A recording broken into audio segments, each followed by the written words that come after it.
The movie starts off with a series of shots where a man with a deformed face is being scanned.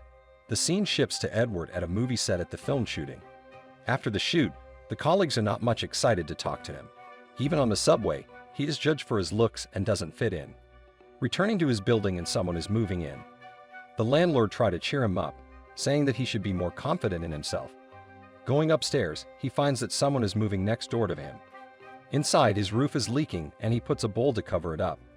At night, while cooking, he is learning how to whistle, but a sudden bang on the door diverts his attention and he slashes his hand. As he opens the door, it's the lady from next door, Ingrid. She notices his wound and immediately goes to retrieve an first aid kit. As she returns, she notices his wound may need stitches, but still decides to help him out. Despite all this, she pays no mind to Edward's face being deformed. She asks about Edward's personal life, and turns out that Ingrid is a playwright while Edward is an actor. With that, they start to bond a little. Edward goes to clinic for his checkup, and the doctor suggests that he needs to take new medication for his treatment, or he may lose his sight and hearing.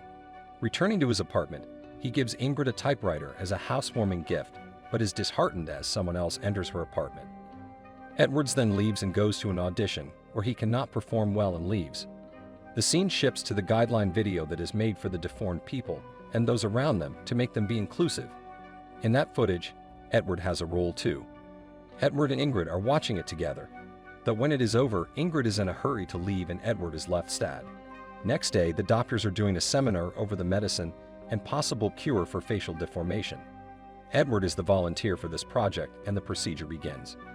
Edward undergoes some tests and the doctor prescribes him more medicine. When he returns to his apartment, there are chocolates, detergent, cream, and a letter waiting for him at the door. It is from Ingrid. While eating them, he notices that his slash on the hand is healed. Suddenly, something drops from the ceiling into the bucket.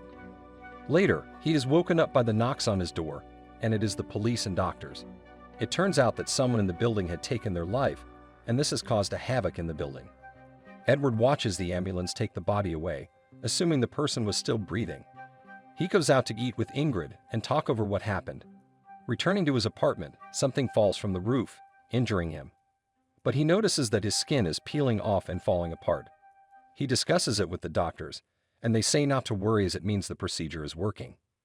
Leaving the building, he starts to feel strange symptoms and head to a bathroom. Going outside, the bartender tells Edward that he has to buy a drink because he used a bathroom. A strange comes and tries to strike up a conversation, saying that he has seen Edward somewhere. Suddenly, Edward throws up.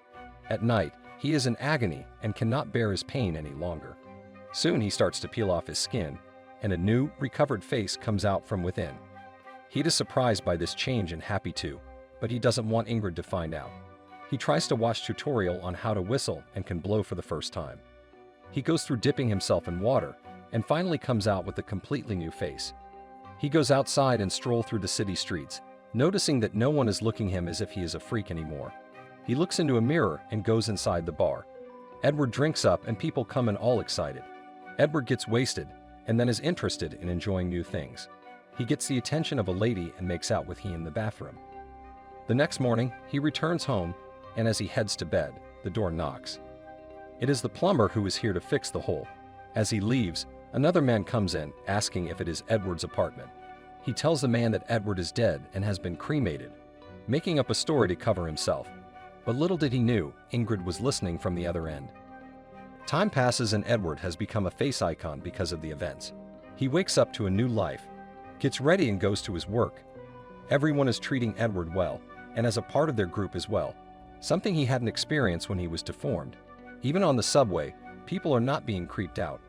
On his way, he sees the playwright Ingrid again, who is doing auditions for Edward the deformed freak, and starts to follow her, leading to the place of audition.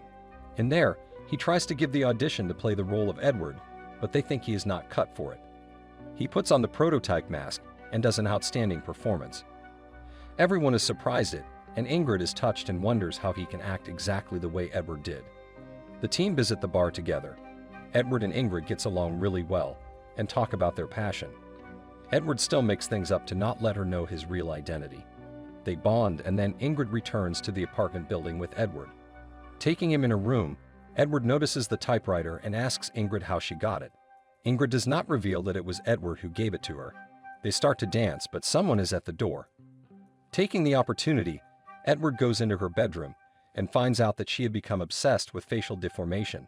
Ingrid comes and then they make out. Edward starts to perform with more confidence, but it starts to get a bit out of character. Another person named Oswald with a deformed face comes and gives bits of advice. Later, as they are in a bar, Oswald comes again and tries to give advice again. They ask who he really is, but Oswald only tells that he knows Edward, which only makes him worry more, fearing that he may lose Ingrid. Edward and Ingrid get into a heated argument because he was being unable to perform his lines well. Oswald comes along and tries to help him out in understanding how he should perform. Again at the bar, this time Oswald joins them and proves to them that deformation can also be fun if one can get used to it. Edward, on the other hand, is getting jealous and feels left out. Back at the apartment, Ingrid is up and writing. Edward says not to dive too deep into words of Oswald because he didn't know Edward in person, but Ingrid insists that Oswald could be right, that she is trying to make Edward seem like a victim. Next day, Edward puts on the makeup but has trouble playing the part, and the makeup keeps coming off. Outside, Edward meets Oswald, and he tries to explain that people would think they would be freaks to people if they believe it themselves. Taking Edward to a bar that he usually goes to, Edward sees that everyone there likes Oswald, and he had made a place for himself. Unlike Edward, who kept himself limited, seeing that Oswald even sings to an audience, Edward is in awe. At the rehearsal, Ingrid has changed the script and wants to make Oswald as Edward and Edward to be someone that is transformed in a handsome man for sake of love. Edward is not happy with the change, but still doesn't wish to reveal the truth either. He argues with the Beauty and the Beast trope, but everyone is with the idea of transformed Edward. After that, Ingrid invited Edward to drink, but he rejects. It's time for the play, and Oswald plays as Edward. Oswald explains the story, and as it plays out, everyone loves it. After the play, they were celebrating, and a person beside Edward kept talking good things about Oswald. Seeing Oswald enjoying and being the star of the show, he starts to become more and more resentful. As the fame of Oswald increases, Edward loses focus within the newspapers. Even though at the stage, they try to convince Edward that he also is the star of the show, he wants to keep the mask and be one with it. As Oswald and Ingrid go around the places, Edward starts to stalk them everywhere. One day he finds out that he is playing with a woman and a child, which later Ingrid tells that it's Oswald's ex-wife and kids. Also that he would be moving to the apartment that used to be Edward's. This was the last straw for Edward, and he loses it, breaking the ceiling and leaving. He dons the mask permanently now and goes on to creep everyone out.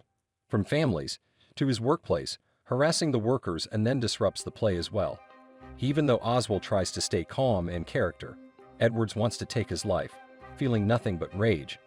In turn of events, the ceiling falls off onto Edward, crushing him. Because of that, Edward now has a broken body and is bound to a wheelchair now. The only thing he can see is the actor, Oswald and Ingrid having lunch together, and Ingrid having to feed Edward. Despite them having a lively conversation, Edward is unable to say anything because of his injuries. As time goes by, he has no choice but to sit on the other end, while everyone else enjoys their time with Oswald. Later on, Ingrid and Oswald head out to shopping, while Edward is going through his rehabilitation. He is learning to walk, and Oswald returns to get something. As the trainer was on the side to get some beer, Edward stabs him. Though the trainer tries to fight back, Edward overpowers him. In turn, Edward gets sentenced to prison, and he goes through harsh times there. Finally making it out of there, Oswald meets with a happy embrace. Celebrating at a restaurant, Ingrid and Oswald cannot stop talking about their plans for their future in Canada. Even though Edward tries to stay calm, their conversation still bothers him. When waiter comes for the order, Ingrid and Oswald have no problem ordering what they want, but Edward remains confused. Oswald gives his remarks to Edward that he has not changed a bit. Edward smiles, ending the movie.